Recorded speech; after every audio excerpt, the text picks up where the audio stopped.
Hello everybody, my name is Jack Giardino and I'll be the host of this episode of Your Life Simplified.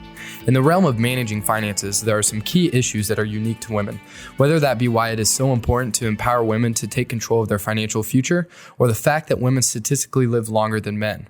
We wanted to share a recent women's panel webinar with our listeners today that covers some of these key financial issues that women face. On this webinar, Janice Shoulders is joined by Mindy McLaughlin, Valerie Escobar, and Megan Brzezowski to discuss how we can address the challenges faced by women. Please enjoy this episode, and I'll be back at the end of the recording. My role at Mariner is to be a managing director, and that means I get to work with lots of different people, both at the advisor level and client level.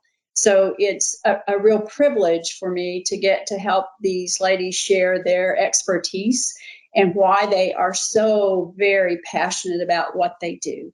Joining me are Megan Brzezowski.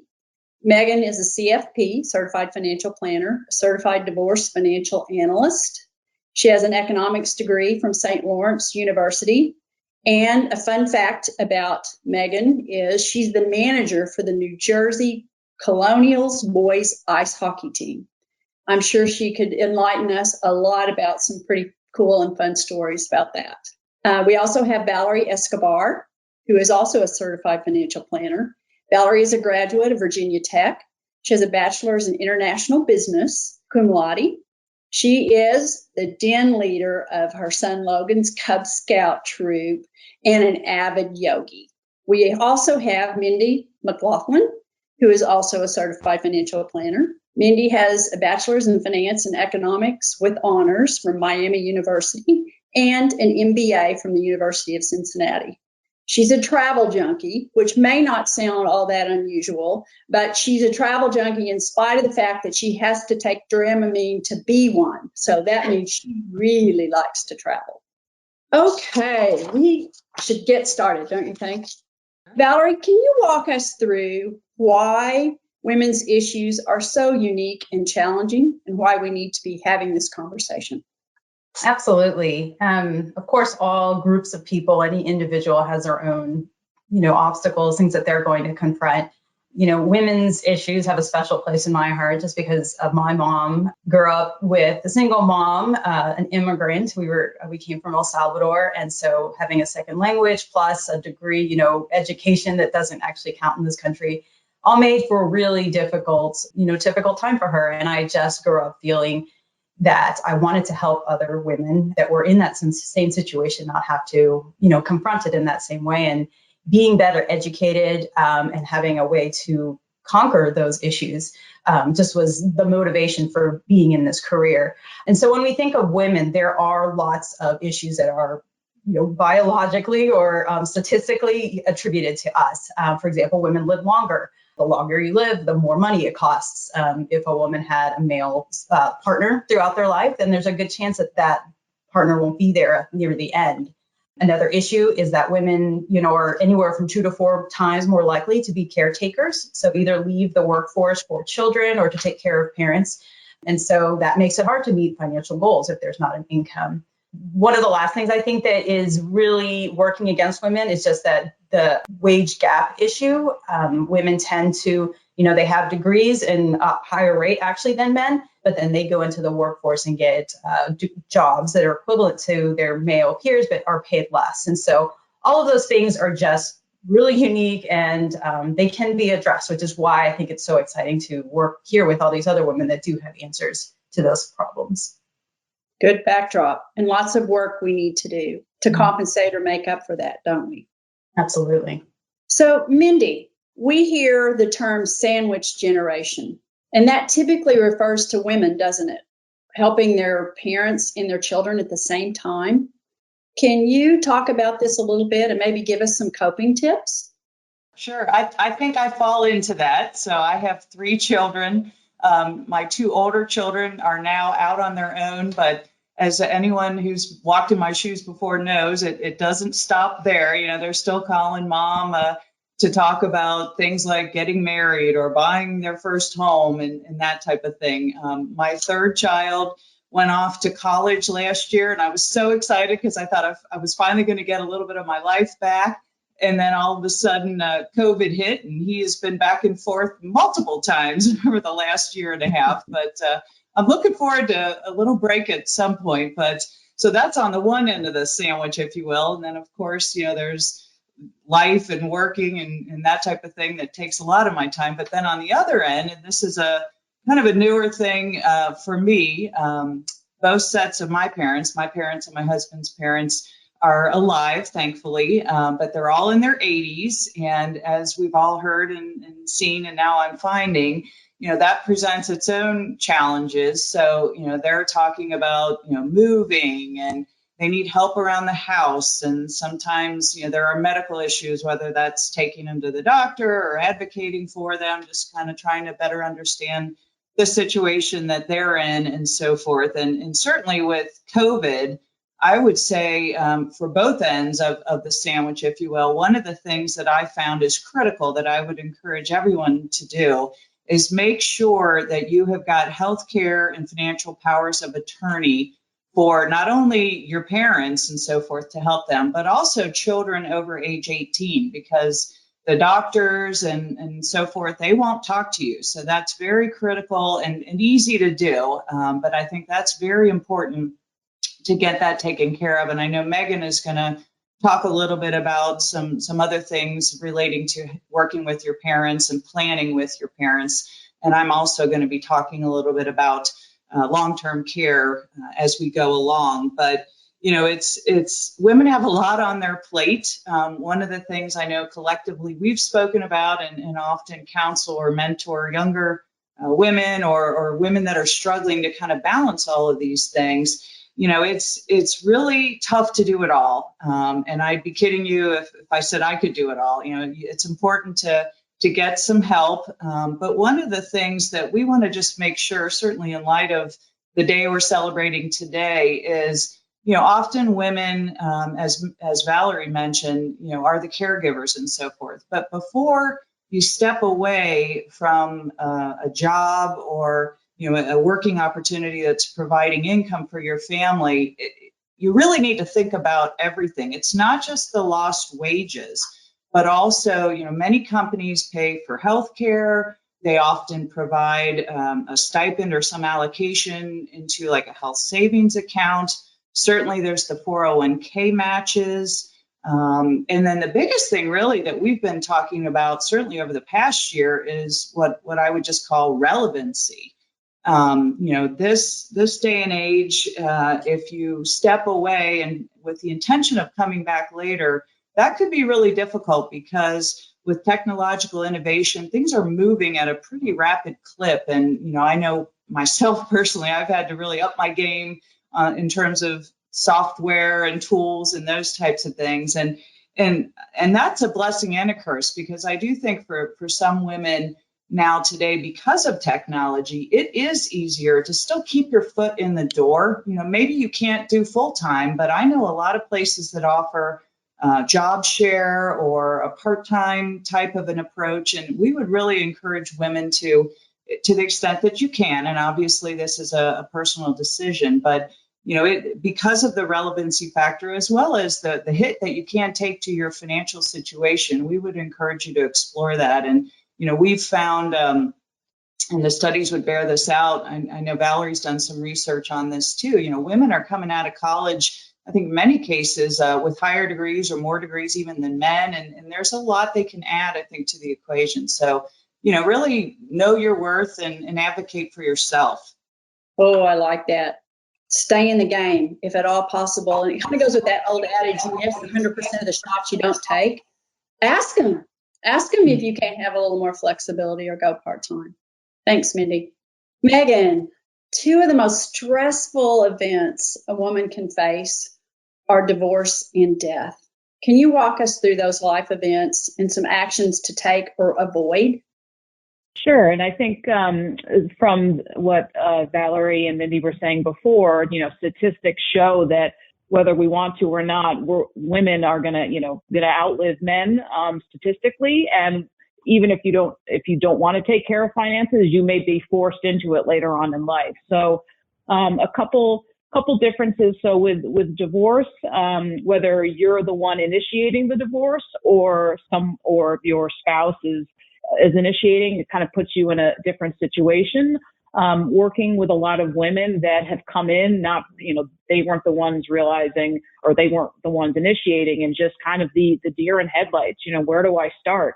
And this started for me about 20 years ago when my parents were in that situation. My mom, my parents were married 25 years, and my dad initiated the divorce, and my mom just was completely blindsided, had absolutely no idea. And that's what kind of got me in saying, okay, Mom, I'm going to help you. We're going to get through this together. So, going through both situations, through death and divorce, I always say build a good team, because there are a lot of things that need to be taken care of, and it can be very overwhelming. So my number one recommendation is to get a therapist, of course. I'm happy to listen to everyone, but really just, whether it's dealing with the loss of a spouse through death or just anger, and how do I tell the kids that, hey, we're getting divorced? Having someone on your side to coach you through that. A question I get is, okay, I'm going through a divorce. I have no idea where anything is. Where do I start? And just one simple thing is, okay, if you can find me last year's tax return, seems, it makes it kind of seem very overwhelming, but at least, does my husband have those hidden bank accounts? Well, the tax return will let us know if there are any hidden bank accounts. And then on the when dealing through with the death, I was working with someone who her husband had taken care of all the finances, and on his deathbed said, I have all these passwords that I need to tell you. And it took her 6 months to find everything. And part of that problem was she was never listed as a beneficiary. So it had to go to the estate, and it was just a big mess. So some tips that I would recommend is to be at the table. Even, everyone's happily married, doing great, but, someday you may be at the point where in your 90s and your husband passes away. So be at the table, know where everything is. No passwords. I know these days it's difficult with the 2-factor authentication, and you have to do all that, but have a spreadsheet showing where things are and what the passwords are. And then also, and I said, build a team around, just to help you get through those first couple steps, because it can be overwhelming. But what I've told women going through these transitions is that, there is a light at the end of the tunnel. It may take you a while to get there, but you'll be okay at the end. And having that team and helping people financially kind of get to that point is very helpful. So those would be kind of my, know your passwords, know where a tax return is, and just be at the table now, so that when you're at that situation later in life, you're aware. Oh, good advice. And as a former tax person, I would also tell you, none of these just sign here, baby moments. You should know what you're signing. And even if you don't understand that tax return, you can have a pretty good feel for what's there, at least at a 30,000 feet level. So get your head in the game. You're so right. Mindy, you mentioned long-term care. Talk a little bit about how somebody decides if they need it. When is it appropriate? What are some guidelines there? Sure.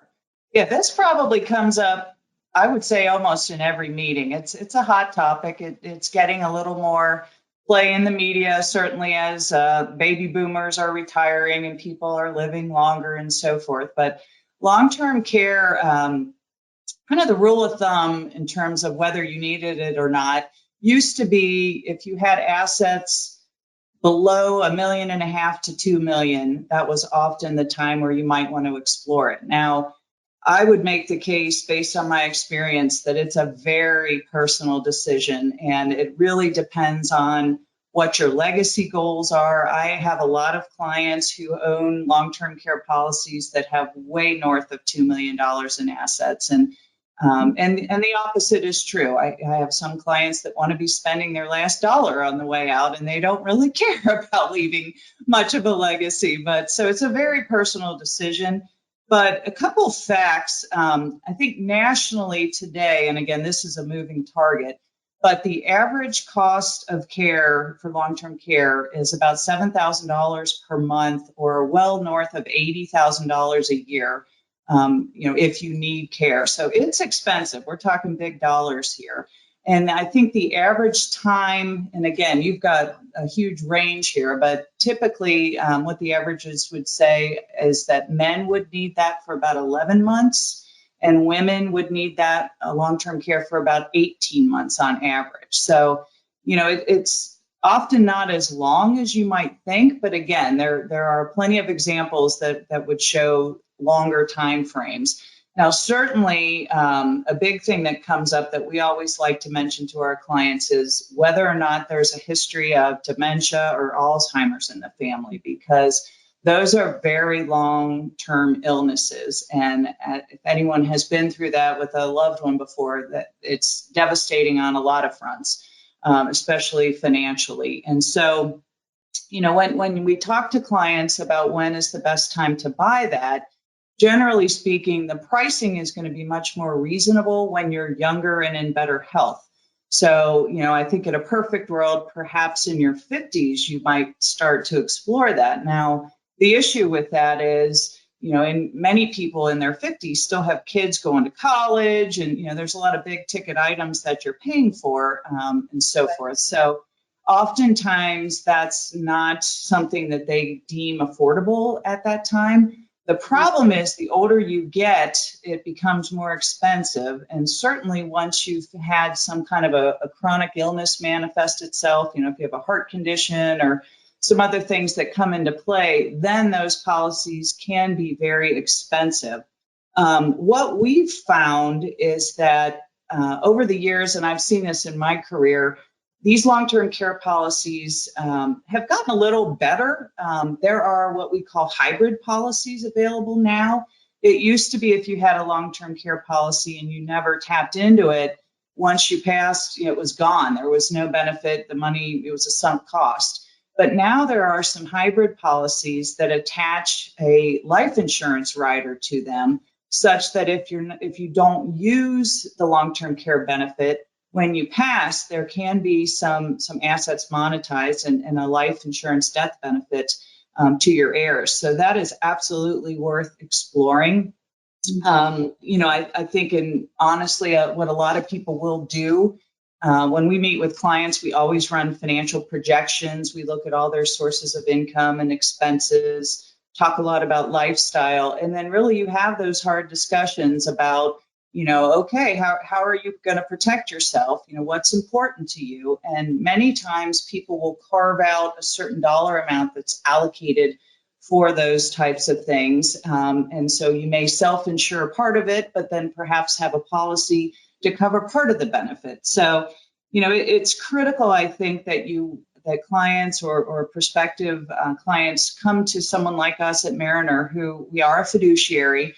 We are always going to give you our best advice, acting in your best interest. And I think that's really critical because, it's an expensive policy. And I'm not going to lie, I've seen those premiums increase to the statutory maximum pretty regularly because long-term care, health costs are rising. So, but it's very important, I think, to look at that. And there are some new alternatives now, which make it, I think, more affordable for many people. That's encouraging and good advice. Thank you, Mindy. So you mentioned college and saving for college. Valerie, talk to us a little bit about that and just what are college savings plans? Yeah, so there's so many different ways to save for college. 529s come to mind as the most popular kind, that it allows you to have some state deductions depending on where you live, but then also grow that money tax-free and have the distributions available tax-free for college-related expenses. With recent tax changes, even private education, like high schools, elementary schools, can be covered by those 529s. But when having those college expense education conversations, I think it's really important that you and your children are, frankly, looking at college as an investment. It's not simply that, by rite of passage, you will go to a school and get a degree and that'll be that, because the truth is there is a cost to get what the final degree is. And if you're spending or $500,000 to perhaps get into a career field that pays you $20,000 a year. Is that really the kind of return that you're looking for?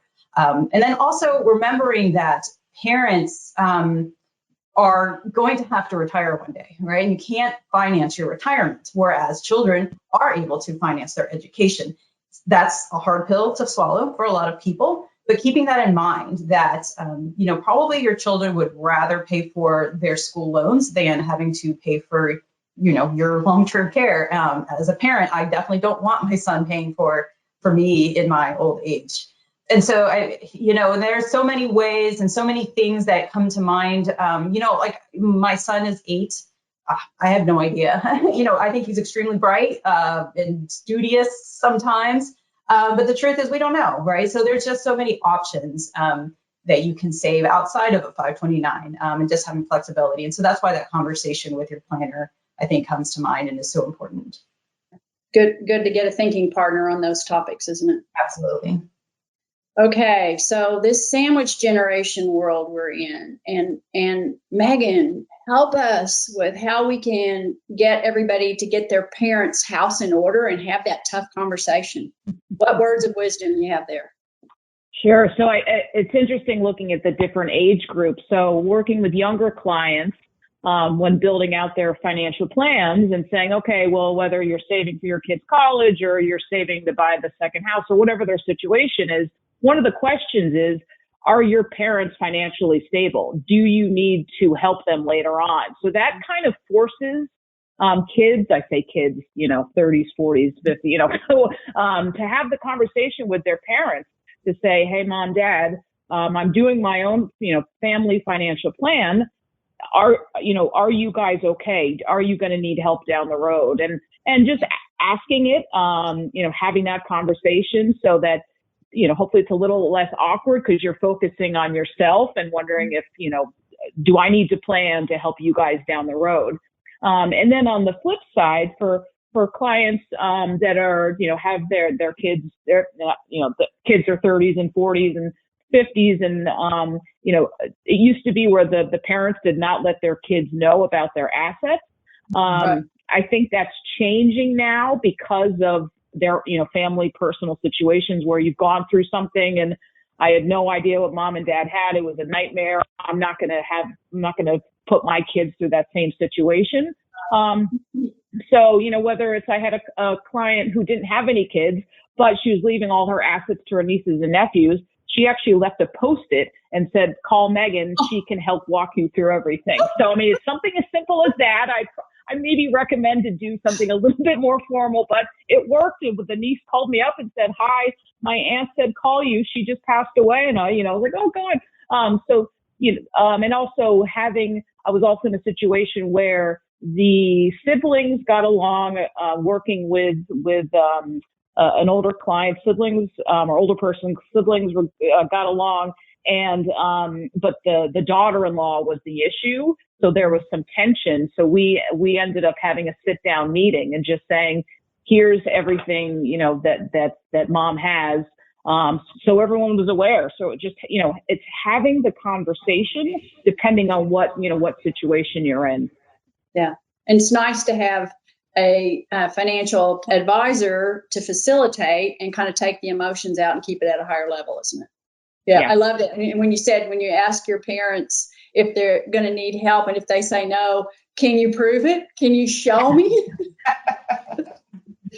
Well, we've done a lot of good planning topic discussion. How about we talk about investing?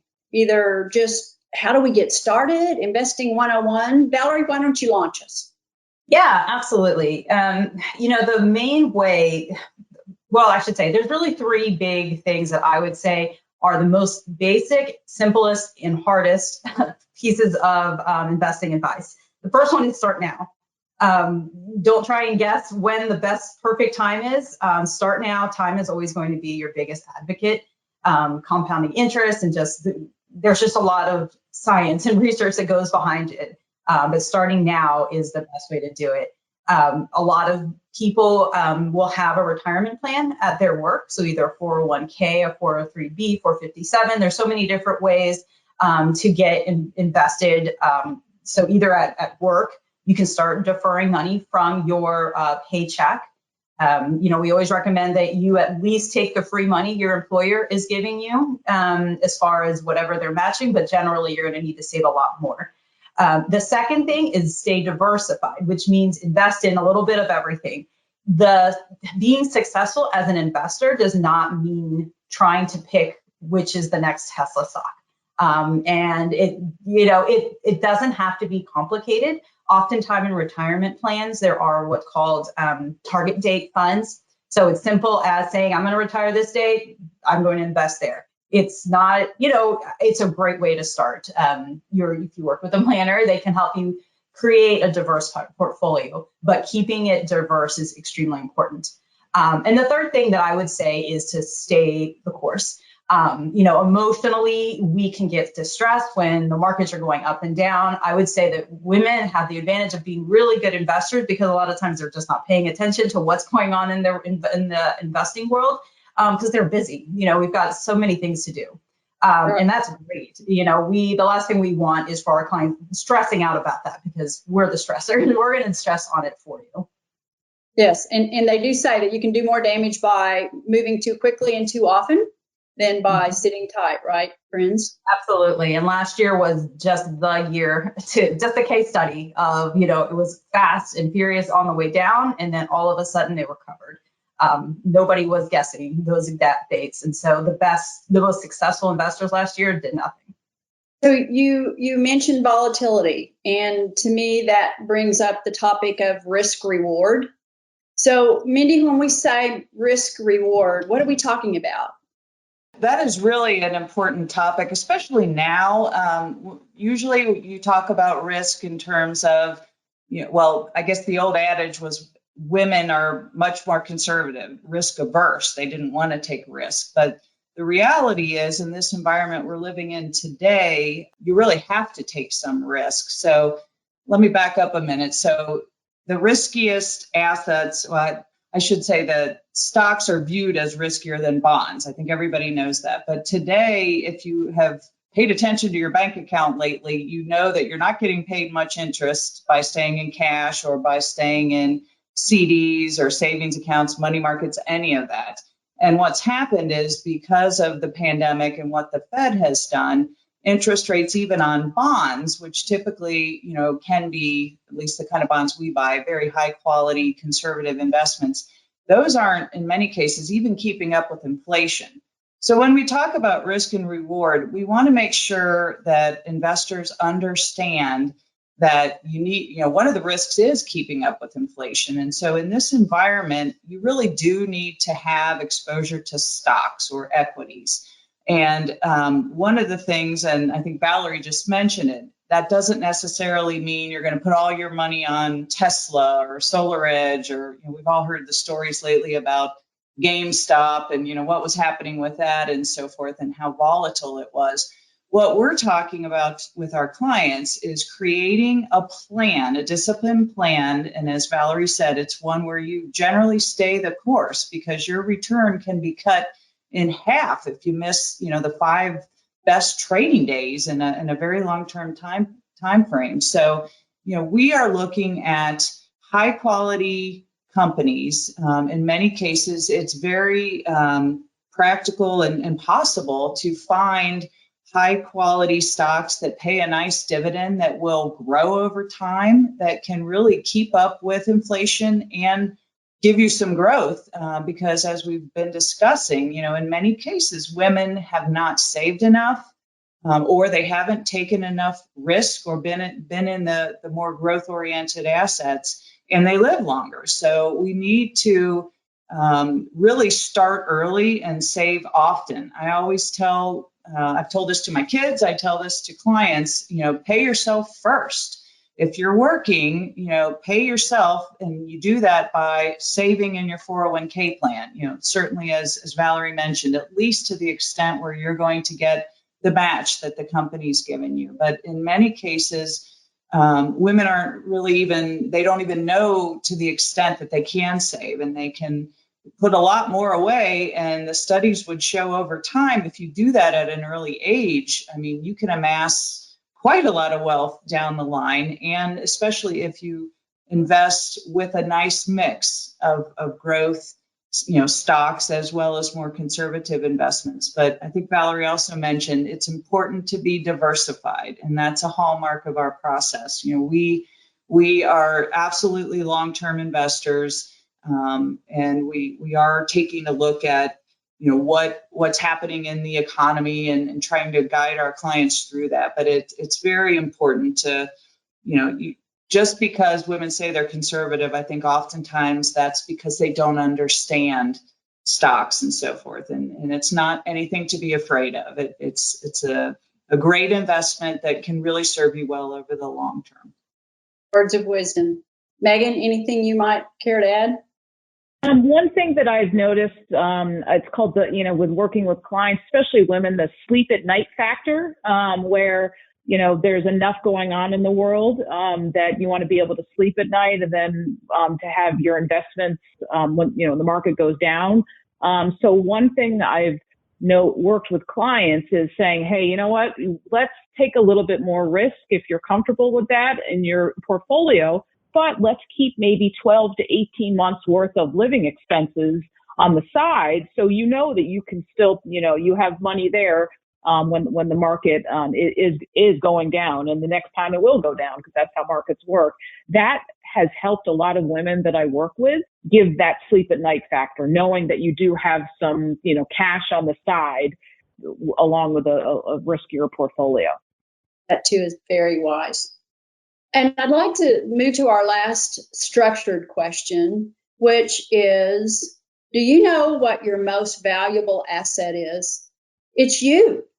It's your earning potential. It is your capacity to make things happen. And I think that's probably the least focused on part of our lives.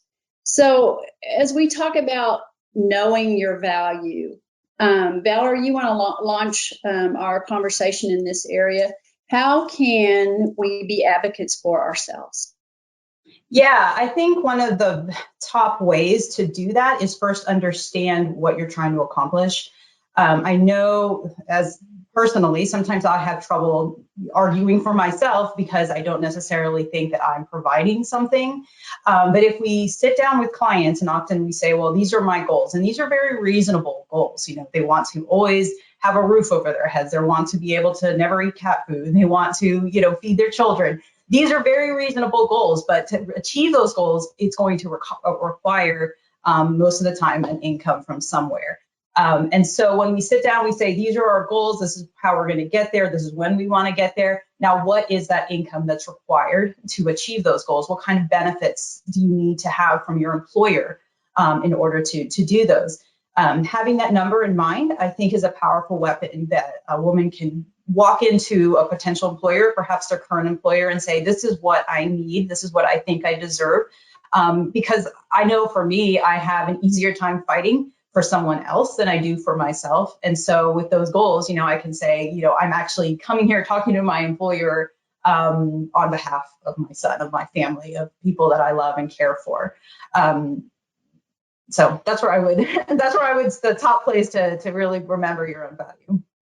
Megan, Mindy?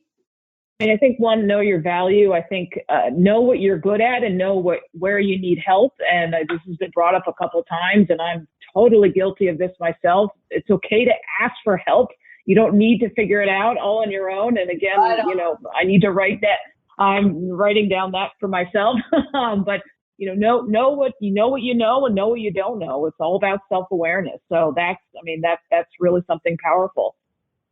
I was just going to add, I've read this before, and I think this applies to me personally, or has in my career. Women tend to, certainly if you're going for a promotion or the next job or whatever, we tend to feel like we have to have everything, basically like we've already done the job for 10 years before we would go into it. And that's, men have a tendency to be a little more, I don't know what the right word is. I don't want to say aggressive.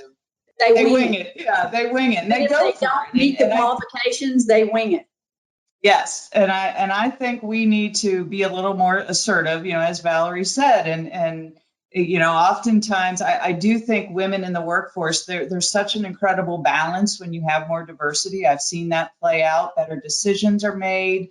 You're more long-term focused. There's just a balance there, and I think we need to give ourselves the benefit of the doubt. As mentioned earlier, we've got the education, we've got the experience. We just need to take that next step and go for it and put ourselves into those situations. And I do think that that's some of the part, there aren't enough women in the boardroom right now. And it's not, I don't think that they're not capable. I think it's a combination of things as to why we're not there. But I think if we take that step and advocate for ourselves, and, we're doing the work and we're capable of the work. Words of wisdom for sure. Thank you for tuning in to today's episode of Your Life Simplified. We hope you found this information valuable, and if you'd like to learn more about our live webinar series, please visit marinerwealthadvisors.com/live-webinars. Here you will find all the necessary information to keep you in the loop on our latest live webinar series. Additionally, if any of our listeners have topic ideas, questions, or comments, we would love to hear from you at podcast@marinerwealthadvisors.com. Thank you again for tuning in to today's episode, and please hit that like button and share our podcast with friends and family. Thank you. Mariner Wealth Advisors, MWA, is an SEC-registered investment advisor with its principal place of business in the state of Kansas. Registration of an investment advisor does not imply a certain level of skill or training. MWA is in compliance with the current notice filing requirements imposed upon registered investment advisors by those states in which MWA maintains clients. MWA may only transact business in those states in which it is notice filed or qualifies for an exemption or exclusion from notice filing requirements. Any subsequent direct communication by MWA with the prospective client shall be conducted by a representative that is either registered or qualifies for an exemption or exclusion from registration in the state where the prospective client resides. For additional information about MWA, including fees and services, please contact MWA or refer to the Investment Advisor Public Disclosure website, www.advisorinfo.sec.gov. Please read the disclosure statement carefully before you invest or send money. The views expressed in this podcast are for educational purposes only and do not take into account any individual personal, financial, legal, or tax considerations. As such, the information contained herein is not intended to be personal legal, investment, or tax advice. Nothing herein should be relied upon as such, and there is no guarantee that any claims made will come to pass. The opinions are based on information and sources of information deemed to be reliable, but Mariner Wealth Advisors does not warrant the accuracy of the information.